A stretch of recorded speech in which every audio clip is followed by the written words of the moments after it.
टेक्यूमीट्री। टेक्यूमीट्री एक optical distance measuring का method है, ठीक है। यहाँ पे क्या करा जाता है, हमने हॉरिजॉन्टल और वर्टिकल डिस्टेंसेस फाइंड आउट करनी है, ठीक है।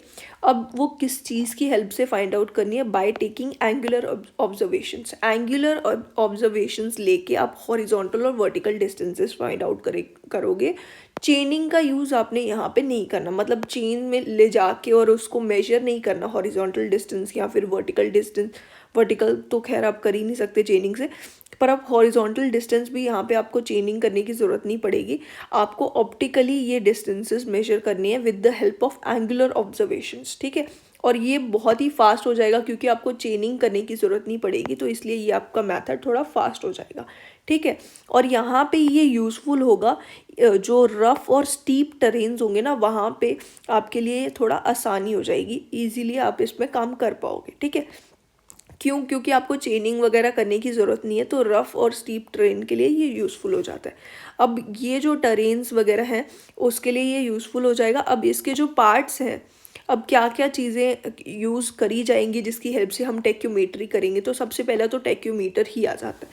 टेक्योमीटर जो है एक ट्रांजिट थियोडोलाइट है, ये कोई अलग चीज़ नहीं है, ये एक थियोडोलाइट ही है, एक ट्रांजिट थियोडोलाइट है। ट्रांजिट थियोडोलाइट कौन सा हो गया, जो 180 डिग्री रोटेट कर सकता है अबाउट इट्स हॉरिजॉन्टल एक्सिस, वो आपको पता ही होगा ऑलरेडी, ठीक है। तो ये एक ऐसा थियोडोलाइट है जो कि एक ट्रांजिट थियोडोलाइट है। उसके साथ साथ यहाँ पे ना एक एनालिटिकल लेंस लगा होता है, फिटेड विद एनालिटिक लेंस, ठीक है। ये इसका एक मेन जो डिफरेंस होता है यही होता है कि इसमें एनालिटिक लेंस लगा हुआ होगा, ठीक है। और उसके साथ साथ यहाँ पे स्टेडिया डायफ्राम होगा। जो हमारे पास थियोडोलाइट्स होते हैं ना, उसमें डायफ्राम होता है, और डायफ्राम किस तरीके से होता है, इस तरीके से, ठीक है, इस तरीके से सिंपल। तो आप यहाँ पे जब आप फोकस करते हो ऑब्जेक्ट की तरफ और उसको देखते हो टेलीस्कोप की हेल्प से, तो आप क्या करोगे, उस मतलब स्टाफ वगैरह लगाया होगा तो उसको इंटरसेक्ट करोगे। तो ये जो सेंटर वाला पॉइंट है ना, इसकी जो हाइट होगी वही हमारे जो है यहाँ पे स्टेडिया रॉड जो होगी उसकी जो स्टाफ इंटरसेप्ट होता है वही उतना हो जाता है, और हम मेजर करके फिर उसके बाद बैक साइड फोर साइड वैसे निकालते हैं, ठीक है, लेवलिंग में या इस तरीके से। ये जो डायफ्राम है वो इस तरीके का होता है, लेकिन यहाँ पे जो डायफ्राम है वो कुछ इस तरीके का दिखेगा, ठीक है। यहाँ पे जो स्टेडिया डायफ्राम है, पहले तो वो स्टेडिया डायफ्राम होगा क्योंकि यहाँ पे स्टेडिया हेयर्स उसमें फिटेड है, 2 एक्स्ट्रा स्टेडिया हेयर्स वहाँ पे फिटेड है, वो आप देख सकते हो। एक जो है ये वाला है, एक ये ऊपर और एक नीचे। अब ये स्टेडिया डायफ्राम जो है इसकी हेल्प से हम क्या कर पाएंगे, इससे हम जो हमारी स्टाफ इंटरसेप्ट है ना वो नोट कर पाएंगे, और उसका यूज़ मैं आपको आगे बताऊंगी। बट फिलहाल के लिए आपको ये पता होना चाहिए कि स्टेडिया डायफ्राम यूज़ होता है जिसमें 2 एक्स्ट्रा हमारी स्टेडिया हेयर्स लगे होते हैं, ठीक है। अब जो हमने एनालिटिकल लेंस के बारे में बात करी थी ना, इसको क्यों लगाया जाता है, इसको लगा के हम क्या कर सकते हैं, यहाँ पे एडिटिव कांस्टेंट होता है एक, और एक होता है मल्टीप्लिकेटिंग कांस्टेंट, ठीक है, मल्टीप्लाइंग कांस्टेंट या फिर एडिटिव कांस्टेंट। और इन दोनों की वैल्यूज़ क्या है, मल्टीप्लाइंग कांस्टेंट जो है वो 100 बना दिया जाता है और एडिटिव कांस्टेंट को 0 कर दिया जाता है। किसकी हेल्प से, एनालिटिकल लेंस की हेल्प से। एनालिटिक लेंस जो है इसकी हेल्प से हमने ये सब करना है, मतलब 2 कॉन्स्टेंट्स आएंगे जो कि एक हो जाएगा 100 और दूसरा जो है वो 0 हो जाएगा। मल्टीप्लाइंग वाला 100 और एडिटिव कांस्टेंट 0 हो जाता है, ठीक है। अब यहाँ पे उसके साथ साथ इस टेक्योमीटर की जो मैग्नीफाइंग पावर होगी ना आईपीस की, उसको हाई रखा जाता है, ठीक है, हाई रखा जाएगा। और क्योंकि हमें दूर देखना है, ठीक है, दूर का ऑब्जेक्ट्स जो है वहाँ पे लॉन्ग डिस्टेंसेस के लिए ये यूज़फुल हो जाता है, ठीक है। अब इसके साथ साथ जो टेलीस्कोप होगा ना यहाँ पे वो भी पावरफुल होगा, उसकी मैग्नीफिकेशन 20 to 30 डायमीटर होगी, यानी कि ये 20 to 30 टाइम्स जो इसकी मैग्नीफिकेशन होगी वो ज़्यादा होगी, ठीक है। ये टेक्योमीटर हो गया। और इसके सिवाय यहाँ पे स्टेडिया रॉड का यूज़ करा जाएगा। जो स्टाफ इंटरसेप्ट्स वगैरह हम निकालते थे स्टाफ के लिए, स्टाफ रॉड्स वगैरह जो होती थी हमारी, उसकी जगह यहाँ पे स्टेडिया रॉड का यूज़ करा जाएगा। वो होती है फॉर लॉन्ग डिस्टेंस के लिए। और क्या फ़र्क पड़ जाएगा, वो भी ऑलमोस्ट 4 मीटर तक की हो सकती है, ये भी 4 मीटर लॉन्ग की होगी। लेकिन यहाँ पे ग्रेजुएशंस जो होंगी ना वो बोल्ड और क्लियर होंगी, बिल्कुल एकदम बोल्ड और क्लियर यहाँ पे ग्रेजुएशंस होंगी, ठीक है। और यहाँ पे हम एक और चीज़ समझ लेते हैं, ये जो टेक्योमेट्री है इसका प्रिंसिपल क्या है। टेक्योमेट्री का प्रिंसिपल क्या है? The principle of tacheometry is based on the property of isosceles triangle. एक आइसोसेलेस ट्रायंगल जो है उसकी प्रॉपर्टी पे बेस्ड है, ratio of the distance of base and the apex and the length of the base from the apex and the length of the base is always constant। इसका मतलब क्या है? यहाँ पे आपको एक डायग्राम दिख रही है, ये इस तरीके से हमारा यहाँ पे जो है ये टेक्योमीटर लगा हुआ है, ठीक है, इस तरीके से ये टेक्योमीटर है। यहाँ पे ये हमारी स्टेडिया रॉड्स होगी, ठीक है, ये हमने 3 लगाई, ए पॉइंट पे लगा दी, बी पे लगा दी, सी पे लगा दी। तो हमें पता है डायफ्राम के अंदर जो अब हमारे पास यहाँ पे 2 एक्स्ट्रा स्टेडिया रॉड्स हैं, ठीक है, ये स्टेडिया रॉड्स हैं और ये जो है ये हमारा स्टाफ है, ये हमने 3 स्टाफ रखे हुए हैं, ठीक है, मैंने इसको गलती से शायद स्टेडिया रॉड बोल दिया, तो यहाँ पे हमारे स्टाफ रखे हुए हैं। तो एक जो हमारा स्टेडिया रॉड है ना ये 3 है, इसकी वजह से 3 रेज आएंगी। हम जब फाइंड आउट करेंगे इस तरीके से, जब हम निकालेंगे तो हमारा जो है ना कुछ इस तरीके से रेज आएंगी। एक तो ये वाली जो होगी स्टेडिया रॉड, एक ये होगी, यहाँ पे ये 3 है ना, एक यहाँ पे इंटरसेक्ट करेगी स्टफ, सपोज ये एक स्टाफ है, ठीक है, एक यहाँ इंटरसेक्ट करिए, एक यहाँ करिए, एक बीच वाली यहाँ करिए, ठीक है, इस तरीके से होगी। हमने यहाँ पे बीच वाली यहाँ पे इस डायग्राम में आपको दिख नहीं रही है, ठीक है। तो ये बाहर वाली दोनों जो है यहाँ पे अगर स्टाफ हमने पास रख दिया तो आपको ये दिख रहा है कि ये दोनों थोड़ी क्लोज है। अगर हमने स्टाफ दूर रख दिया तो ये थोड़ी और दूर होगी, फिर उसके बाद और दूर रख दिया तो ये और दूर होगी, मतलब ये जो डिस्टेंस है ये बढ़ता जा रहा है, ठीक है, इस तरीके से आपको दिख रहा है।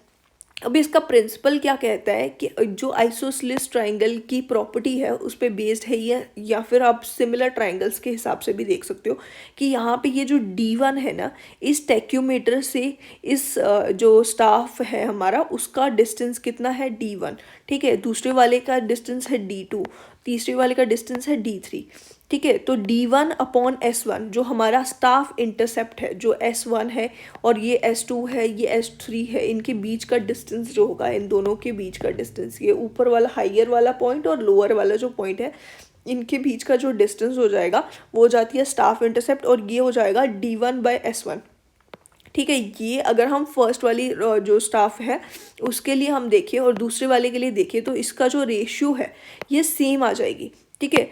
D1/S1 is equals to D2/S2 is equals to D3/S3, और ये किसके बराबर आएगी? यहाँ पे ये आ जाएगी F/I। F क्या है? हमारा फोकल लेंथ है, और I जो है, I हमारा है स्टेडिया का, जो स्टेडिया रॉड्स थी ना उनके बीच का ही वो हो जाएगा, ये स्टेडिया इंटरसेप्ट है ये, ठीक है। ये इस तरीके से हमारी ये स्टेडिया रॉड्स थी ना, इसके बीच का जो डिस्टेंस है ये इसको I बोला जाएगा। इन दोनों जो हमने एक्स्ट्रा लगाई है उन दोनों के बीच का जो डिस्टेंस होगा उसको स्टेडिया इंटरसेप्ट बोलेंगे, ठीक है। तो ये हो जाएगा, और इसी को हम बोल देंगे, ये एक कांस्टेंट आएगी वैल्यू जिसको हम मल्टीप्लाइंग कांस्टेंट भी बोल देंगे, ठीक है। तो ये इसका प्रिंसिपल है कि ये जो इनका रेशियो होता है वो एक कांस्टेंट के बराबर होता है और जिसको हम मल्टीप्लाइंग कांस्टेंट बोल देते हैं, ठीक है। तो ये इसका प्रिंसिपल हो गया। अब आप डायग्राम भी देख सकते हो, ये हमारा एनालिटिकल लेंस लगा हुआ है यहाँ पे, ठीक है, ये एनालिटिकल लेंस है, और ये हमारा स्टेडिया जो रॉड्स है हमने यहाँ पे शो नहीं करी गई है, बट इस तरीके से आप देख सकते हो कि ये जो 2 है, ये 2 पॉइंट जो है ये स्टेडिया रॉड्स है, और उसके लिए यहाँ पे आई मेंशन करा हुआ है कि इनके बीच का जो गैप है वो आई है, ठीक है। और ये स्टाफ के ऊपर जो है दोनों पॉइंट्स जो इंटरसेक्ट कर रहे हैं ये आ जाएगी स्टाफ इंटरसेप्ट जो कि S हो जाएगी, ठीक है। और ये एनालिटिकल लेंस हो गया। यहाँ पे आपको एक D दिख रहा है डिस्टेंस, एक F दिख रहा है, ठीक है। और V और U तो आपने स्कूल टाइमिंग में भी पढ़े ही होंगे। डिस्टेंस D जो है ये भी है। अब यहाँ पे पहले तो स्मॉल d जानना बहुत ज़रूरी है, स्मॉल d हमें बहुत काम आने वाला है। Small d is the distance between optical centre and vertical axis of the instrument. Optical centre और vertical axis of the instrument जो है उसके बीच का डिस्टेंस हो जाता है d, जिसकी वैल्यू आपको क्वेश्चंस में दी जाएगी। इससे रिलेटेड बहुत सारे क्वेश्चंस होंगे जो कि हमें जिसकी हेल्प से हमने डिस्टेंस को फाइंड आउट करना है, ठीक है। हमें f पता है फोकल लेंथ है, और U और V क्या है? Distance between optical centre and staff, distance between optical centre and image. ये आपने स्कूल में भी पढ़ा होगा, मैं एज्यूम करके चल रही हूँ, ठीक है। और फिर उसके सिवाय जो है इसके सिवाय डी, कैपिटल डी तो आपको पता ही है कि ये डिस्टेंस हो जाएगा, ठीक है। तो हमारा फाइनली जो डिस्टेंस का यहाँ पे फॉर्मूला आएगा, जो कि मैंने डेरिवेशन आपको बिल्कुल मैं नहीं करा रही हूँ क्योंकि डेरिवेशन तो आप कर ही लोगे खुद से। तो यहाँ पे डी का फॉर्मूला आ जाएगा F/I into S plus F plus D हो जाएगा, ठीक है। और इसी को F/I को हमने K बोला, ये K क्या है, अब F/I को हमने बोला था मल्टीप्लाइंग कांस्टेंट, ठीक है। तो वही मल्टीप्लाइंग कांस्टेंट को हम यहाँ पे K से डिनोट करेंगे और ये हो जाएगा KS plus F plus D जो है ना, इसको हम C से डिनोट करेंगे और ये हमारा एडिटिव कांस्टेंट हो जाएगा। ये हमारा हो गया additive constant F plus D, ठीक है। ये हो जाएगा KS प्लस C, ये हमारा जो D है ये डिस्टेंस फाइंड आउट करने का फॉर्मूला हो जाता है, ठीक है। इसी की हेल्प से हम बहुत सारे न्यूमेरिकल्स क्वेश्चन कर ही लेते हैं। The following observation were taken with the transit fitted with Stadia wires, ठीक है। ट्रांजिट थियोडोलाइट है ये, fitted with Stadia wires. The line of the site was horizontal and the staff was held vertical. Staff यहाँ पे vertical है और line of site horizontal है, ठीक है। ये मेंशन करना बहुत ज़रूरी है क्योंकि इसके सिवाय भी और कंडीशंस हो सकती हैं जब लाइन ऑफ साइट जो है वो हॉरिजॉन्टल ना हो और स्टाफ जो होगा वो भी वर्टिकल नहीं होगा, ठीक है। वो हम आगे पढ़ेंगे, ठीक है। उसके जो मेथड्स हैं वो सब भी हम करेंगे, बट फिलहाल के लिए यहाँ पे आपको ध्यान देना है कि लाइन ऑफ साइट हॉरिजॉन्टल है और स्टाफ वर्टिकल है, ठीक है। और जो हमें दिया हुआ है द टैक्योमेट्रिक कांस्टेंट K और C जो है are 100 and 0.4 metre respectively. The horizontal distance between staff and the instrument is, staff और इंस्ट्रूमेंट के बीच में हॉरिजॉन्टल डिस्टेंस कितना है। तो पहले तो मैं डायग्राम आपको बना देती हूँ। ये इस तरीके से, सपोज ये हमारा टैक्योमीटर है और यहाँ पे हमने लगाई है स्टाफ, ठीक है। और स्टाफ से टैक्योमीटर की तरफ से जाएगी 3 रेस, ठीक है। एक जो होगी अपर जो स्टेडिया हेयर है और ये लोअर स्टेडिया हेयर्स है, ये दोनों यहाँ पे इंटरसेक्ट कर रहे हैं, ठीक है। इन्होंने हमें डिस्टेंस भी दे दिया कि रीडिंग क्या क्या दी गई है, स्टाफ जो होगा स्टाफ इंटरसेप्ट की वो मतलब कहाँ पे इंटरसेक्ट कर रही है वो भी हमें दे दी हुई है रीडिंग्स, ठीक है। हमें क्या फाइंड आउट करना है, distance between staff and the instrument. जो हम कैपिटल D की बात कर रहे हैं वो डिस्टेंस जो है वो ये है, ठीक है। ये हमने अभी अभी बताया भी मैंने आपको, कैपिटल D जो है ये हो जाएगा ये इंस्ट्रूमेंट का और इसका जो स्टाफ के बीच का जो डिस्टेंस होगा ये कैपिटल D हो जाएगा। और यही पूछा गया the horizontal distance between staff and the instrument, ठीक है। इन दोनों के बीच का डिस्टेंस पूछा गया, तो ये हो जाएगा D। अब D का फॉर्मूला भी मैंने आपको बताया कि KS प्लस C इसका फॉर्मूला हो जाता है। K यहाँ पे है मल्टीप्लाइंग कांस्टेंट और C जो है हमारा एडिटिव कांस्टेंट है, जो कि यहाँ पे क्वेश्चन में गिवन है। ये कई बार क्वेश्चन में नहीं भी गिवन होता है, ठीक है। यहाँ पे ये थोड़ा दे दिया तो ये ईजी हो गया, ठीक है। और यहाँ पे S की वैल्यू अब क्या होगी, यहाँ पे 3 आपको S की वैल्यूज़ दी गई हैं। तो S की वैल्यू हमारी आ जाएगी, जो अपर और जो लोअर वाली है ना, इसका डिफरेंस जो होगा 2.830 माइनस 1.726, इनका जो डिफरेंस आएगा ना वही हो जाएगी हमारी S की वैल्यू। तो यहाँ पे ये आ जाएगा 830 माइनस 720, तो ये आ जाएगा, ये आ गया 4, ठीक है। और ये आ गया 0 और 8 माइनस 7 1.104, ठीक है, 1.104। और यहाँ से 100 के साथ जब मल्टीप्लाई हुआ तो 110.4 प्लस 0.4, तो ये आ जाएगा 110.8, जो कि C पार्ट इसका आंसर हो गया, ठीक है। एडिटिव कांस्टेंट और मल्टीप्लाइंग कांस्टेंट जो है उससे रिलेटेड भी हम एक क्वेश्चन कर लेते हैं। In an external focusing tacheometer the fixed interval between stadia hair is 5 mm। Stadia hairs की इंटरवल 5 mm दी हुई है, ठीक है।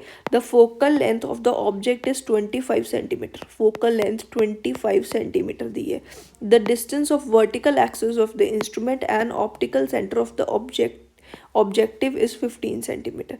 ये हमें D की वैल्यू दी हुई है 15 सेंटीमीटर, ठीक है।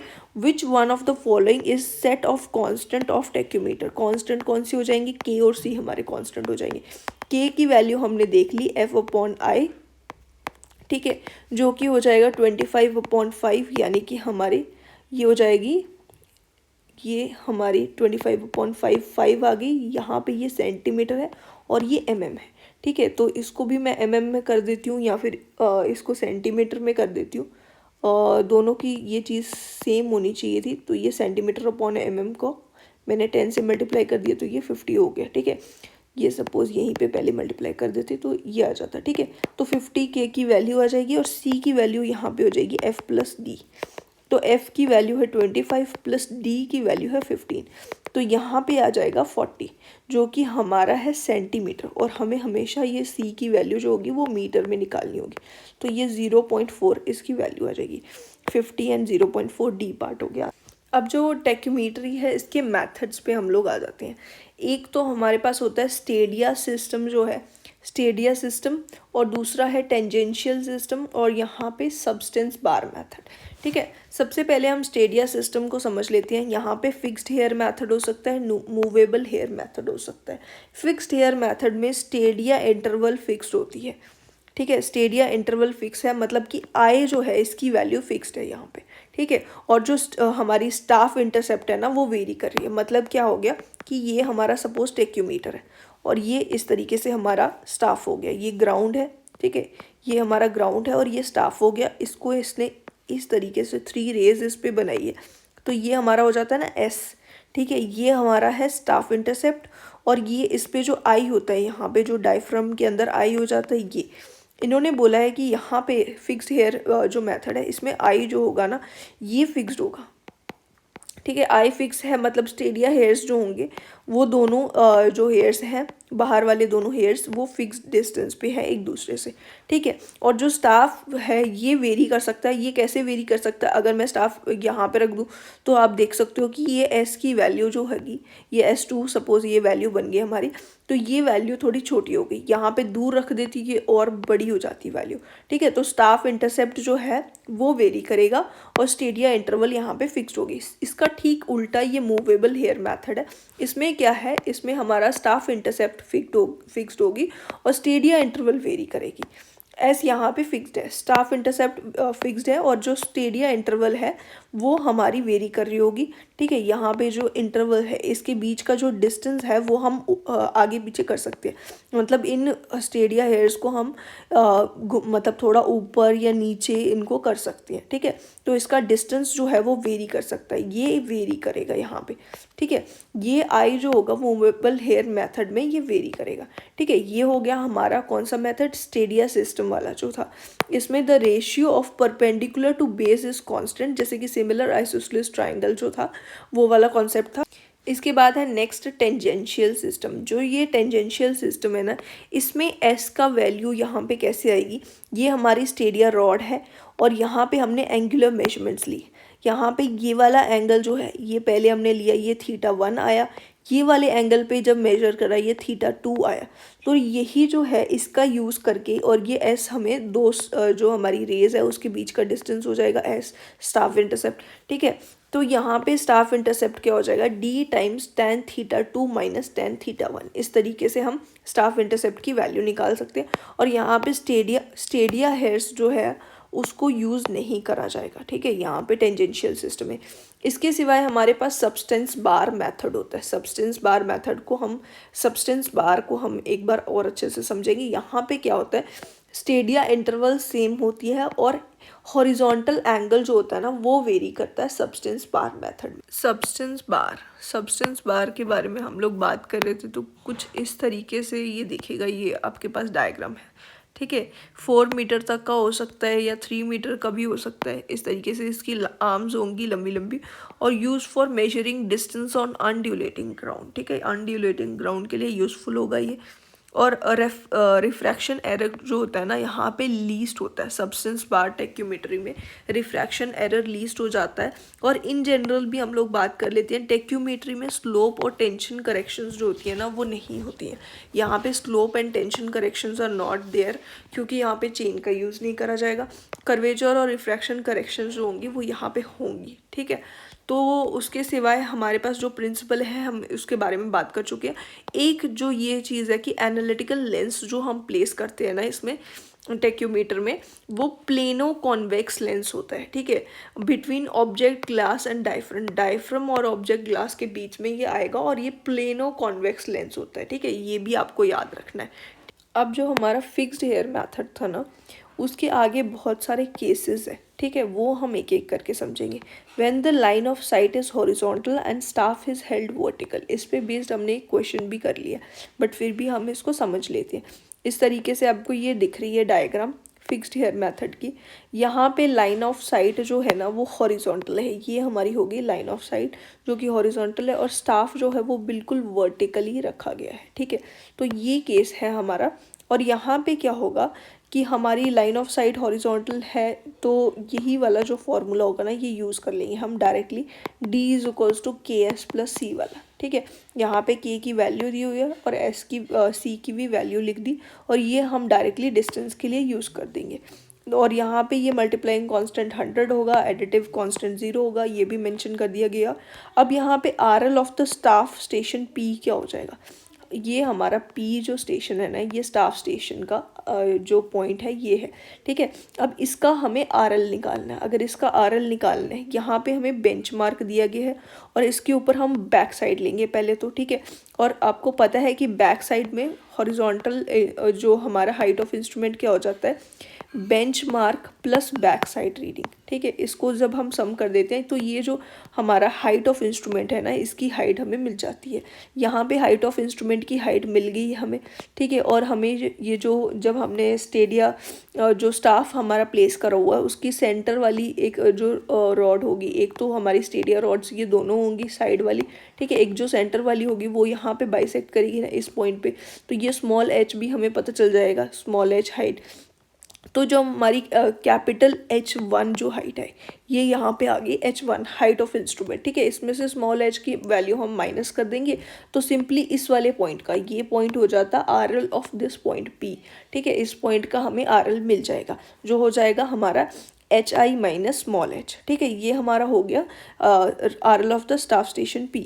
और HI क्या है, RL और HI कैसे निकालना है, बेंचमार्क का RL plus back side reading, ठीक है। ऐसे करके हमने निकाले। अब ये एक और केस आप देख सकते हो, when the line of site is inclined and staff is held vertical. Line of site यहाँ पे इंक्लाइंड होगी, इंक्लाइंड अपवर्ड ऊपर की तरफ, और जो हमारा स्टाफ है वो वर्टिकल है। यहाँ पे ये इसका फर्स्ट केस हो जाता है एंगल ऑफ एलिवेशन, मतलब ऊपर की तरफ जो लाइन ऑफ साइट है वो इंक्लाइंड है, ठीक है। इस तरीके से होगी। यहाँ पे ये हमारा स्टाफ जो है इस पोजीशन में प्लेस्ड है, आपको ये ग्राउंड सरफेस दिख रहा है, ठीक है। यहाँ पे ये ग्राउंड सरफेस है, ये इस तरीके से यहाँ से जा रहा है, और यहाँ पे हमने रख दिया टेक्योमीटर, ठीक है। हमारा जो टेक्योमीटर है यहाँ पे हमने रख दिया, ये हमारा स्टाफ है जो कि बिल्कुल वर्टिकल है, और हमारी जो साइड है वो इंक्लाइंड है। अब वो साइड इंक्लाइंड है तो ये जो हम यहाँ पे आपको दिख रहे हैं कुछ एक ये जो स्टाफ इंटरसेप्ट है ना हमारा, यहाँ पे ये जाके ये रेज जो है इस पॉइंट पे इंटरसेक्ट कर रही हैं स्टाफ पे। लेकिन हम इसको अगर इस तरीके से बनाएं कि ये जो रेज है इसके परपेंडिकुलर हम बनाने की कोशिश करें, तो ये जो होगा ना, ये हमारा स्टाफ जो होगा वो नॉर्मल होगा एक तरीके से, मतलब परपेंडिकुलर हो जाएगा, और इस तरीके से हमें जो डिस्टेंस होगा वो कैलकुलेशन में इजी हो जाएगी, ठीक है। तो A' और AC जो है ये पॉइंट्स कौन से हैं ये आपको समझ आ गई होगी। A और जो C जो पॉइंट्स है वो है एक्चुअल जो हमारे उस पे जो स्टाफ पे है, और A' और C' जो है ये इमेजिनरी पॉइंट्स है जिसमें हमने एज्यूम करा है इसको परपेंडिकुलर टू द रेज, ठीक है। अपने स्टाफ की जो मतलब इमेज है वो हमने रेस पे बनाई, ठीक है, परपेंडिकुलरली। अब ये जो एंगल हो जाता है ना यहाँ पे, ये थीटा हो जाता है। यहाँ पे जो एंगल था मिडल वाली रे से हमारा थीटा आ रहा था, वही एंगल जो इन दोनों यहाँ से होगा, इन दोनों रेस से होगा। इसके साथ अगर हम स्टाफ को इंक्लाइंड बनाते हैं, मतलब इसको हम परपेंडिकुलर इसकी रेज निकालते हैं कि परपेंडिकुलर ये इंटरसेक्ट करे इसके साथ हमारी जो स्टाफ की रेज है उसके साथ, तो यहाँ पे ये जो एंगल बनेगा ना ये हो जाएगा थीटा। दोनों ही केसेस में यहाँ पे भी ये थीटा हो जाएगा, यहाँ पे भी थीटा हो जाएगा। अब ये जो बाकी चीज़ें हमें फाइंड आउट करनी है। अब हमारा जो डिस्टेंस D है वो हम कैसे फाइंड आउट करेंगे।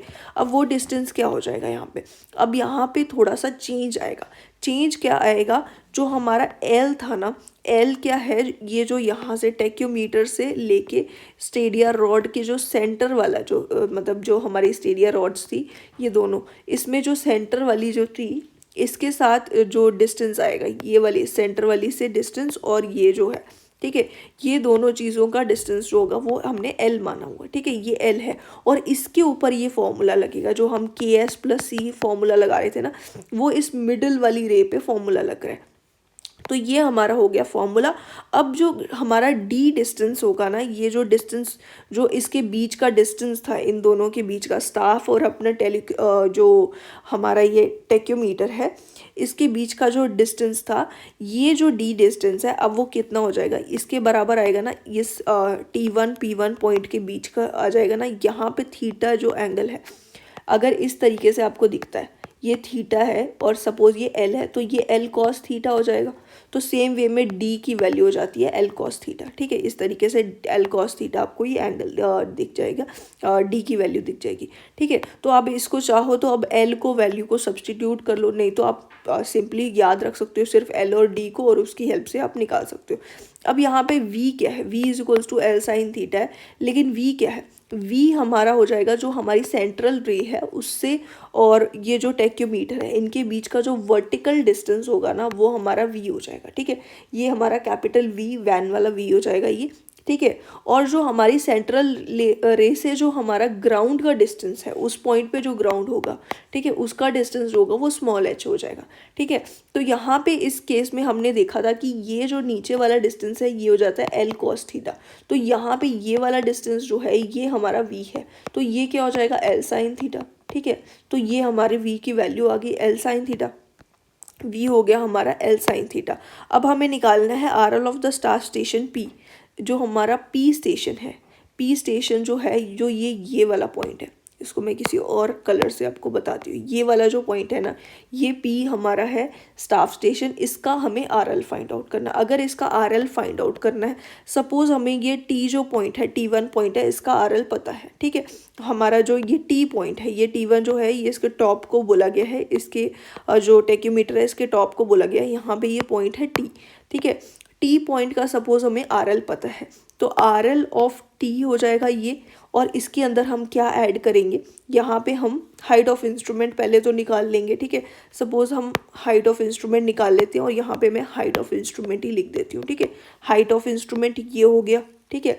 अब इसमें और क्या प्लस करेंगे, अगर इसमें हम v प्लस कर दें, ये पूरा डिस्टेंस ये आ जाएगा, इसको हमने v प्लस कर दिया। अगर इसमें से हम स्मॉल h जो था ये माइनस कर देते हैं, तो हमें मिल गया RL of the point P point जो है हमारा, उसका हमें RL मिल गया, ठीक है। तो इसी तरीके से निकालना है। यहाँ पे आपको फॉर्मूला मिल जाएगा RL of the axis of instrument plus V minus H, ठीक है। इसको हाइट ऑफ इंस्ट्रूमेंट अगर हमने लिख दिया, मेन वही बात है, RL of the axis of instrument, मतलब ये हाइट ऑफ इंस्ट्रूमेंट की बात चल रही है, height of instrument plus V minus H, ये हो जाएगा RL of the staff station. अब ये एक केस आप थोड़ा सा समझ लो, इसके बाद हम सारे जितने भी केसेस हैं उसके हम लोग सिर्फ रिजल्ट्स जो है वो डिस्कस कर लेंगे।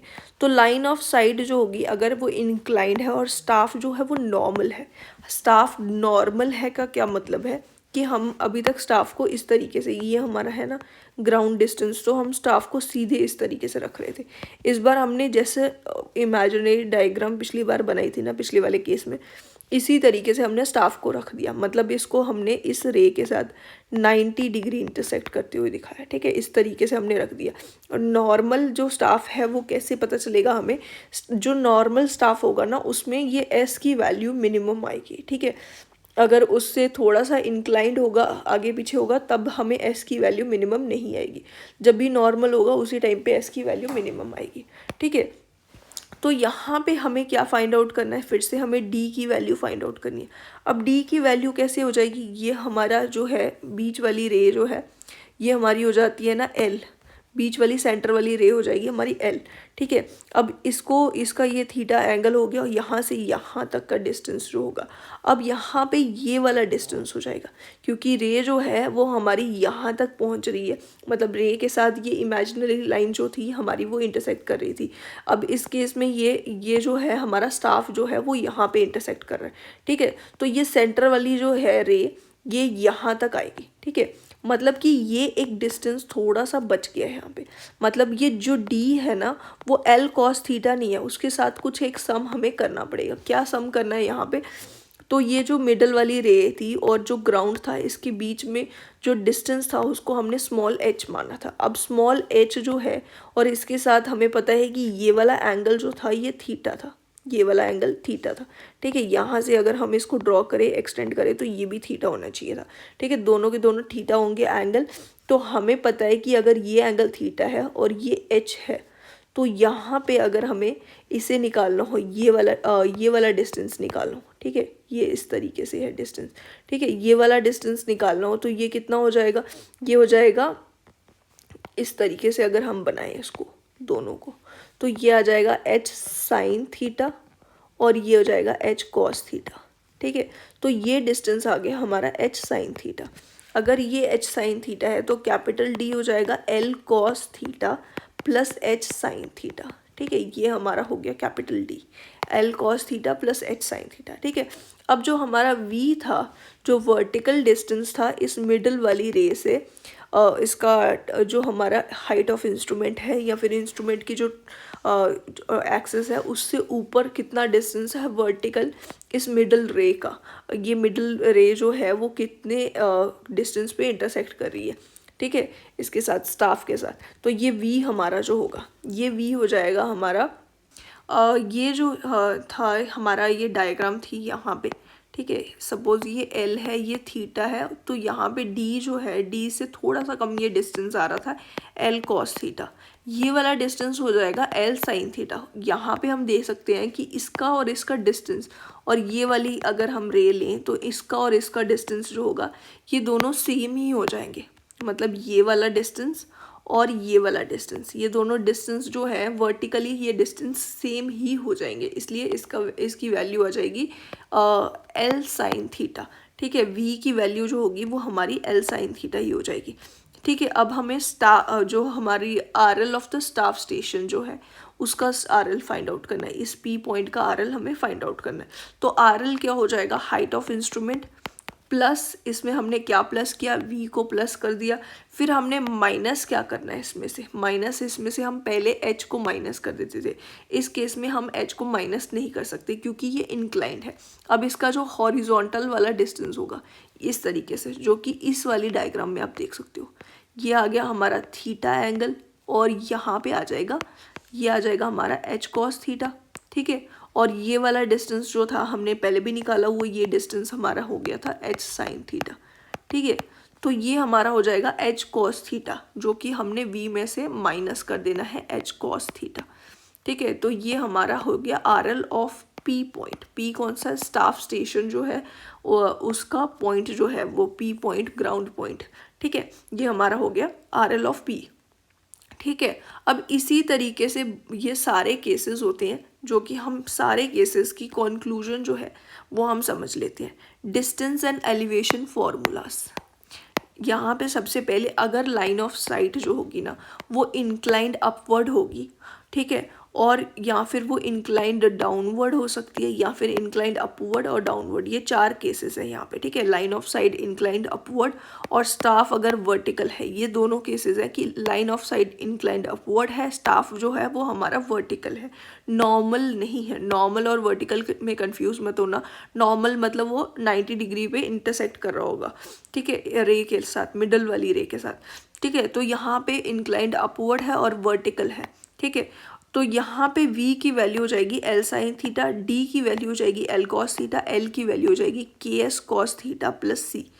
ठीक है, l, ये जो l यहाँ पे हम पुट कर रहे हैं ये वाला, R L of staff station जो है वो हो जाएगा H I plus V minus H. ठीक है, ये हमारी होगी इंक्लाइंड अपवर्ड हमारी अगर है। अगर इंक्लाइंड डाउनवर्ड है, वर्टिकल है साथ में, जो स्टाफ हेल्ड हमारा स्टाफ जो है वो वर्टिकल है, तो यहाँ पे L sine theta, L cos theta, K S cos theta plus C, यहाँ तक तो सेम है। लेकिन R L of staff station क्या हो जाएगा, H I plus V minus small H, minus small H. V जो है H I minus V plus minus small H, तो यहाँ पे मतलब सिर्फ माइनस वी जो है वो चेंज हुआ है इन दोनों केसेस में। यहाँ पे सिर्फ ये वाला डिफरेंस है और कोई ख़ास डिफरेंस नहीं है। उसके बाद इंक्लाइंड अपवर्ड अगर ए है और जो हमारा स्टाफ है ना वो नॉर्मल है, तो यहाँ पे वी की वैल्यू हो जाएगी L sine theta. L sine theta V की वैल्यू हमेशा सेम रहेगी, लेकिन एल जो है वो चेंज करता है, इसलिए इस चीज़ को आपको ध्यान रखना पड़ेगा।